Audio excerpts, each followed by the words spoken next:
Hi 8 மந்த்ஸ்க்கு மேல இருக்க பேபிஸ்க்கு என்ன ஃபுட் குடுக்குறதுனே தெரியலையா? ஒன் டைம் இந்த ஆப்பிள் பணியாரம் செஞ்சு குடுத்து பாருங்க. விரும்பி சாப்பிடுவாங்க. இத நீங்க ஸ்நாக்ஸாவும் குடுக்கலாம். இல்லன்னா பிரேக்ஃபாஸ்ட்ல டின்னராவுமே குடுக்கலாம். ஃபர்ஸ்ட் ஒரு ஆப்பிள் தோல் சீவிட்டு இந்த மாரி கட் பண்ணி மிக்ஸில போட்டு நல்லா பிளெண்ட் பண்ணி எடுத்துக்கோங்க. அது கூட நான் கோதுமை மாவு ஆட் பண்றேன். ஃபார் எக்ஸாம்பிள் 1 ஸ்பூன் உங்களுக்கு பியூரி இருந்துச்சுன்னா, அதுக்கு 3 ஸ்பூன் கோதுமை மாவு. அந்த ரேஷியோல நீங்க ஆட் பண்ணீங்கன்னா உங்களுக்கு பணியாரம் நல்லா வரும். ஃப்ளேவருக்காக நான் கொஞ்சம் நாட்டு சர்க்கரை, ஒரு பிஞ்ச் உப்பு, அப்புறமா நல்லா காய்ச்சின பால் ஆட் பண்ணி நல்லா மிக்ஸ் பண்ணிக்கிறேன். ஸோ 1 இயர்க்கு மேல இருக்க பேபிக்குனா நீங்க கவு மில்க் ஆட் பண்ணிக்கோங்க. இல்லைன்னா வாட்டர் மிக்ஸ் பண்ணிக்கோங்க. அதே மாதிரி நாட்டு சர்க்கரையும் ஆப்ஷனல் தான்.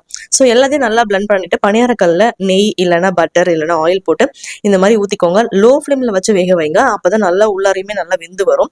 நல்லா கிறிஸ்பியாயே ஆயிடுங்க. கண்டிப்பாக ட்ரை பண்ணி பாருங்க. விரும்பி சாப்பிடுவாங்க.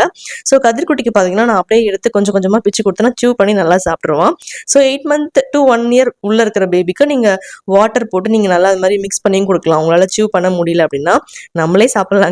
அவ்வளோ டேஸ்டா இருக்கும். ஸோ ட்ரை பண்ணி கொடுத்து பார்த்துட்டு எப்படி இருந்துச்சுன்னு மறக்காம கமெண்ட்ல சொல்லுங்க.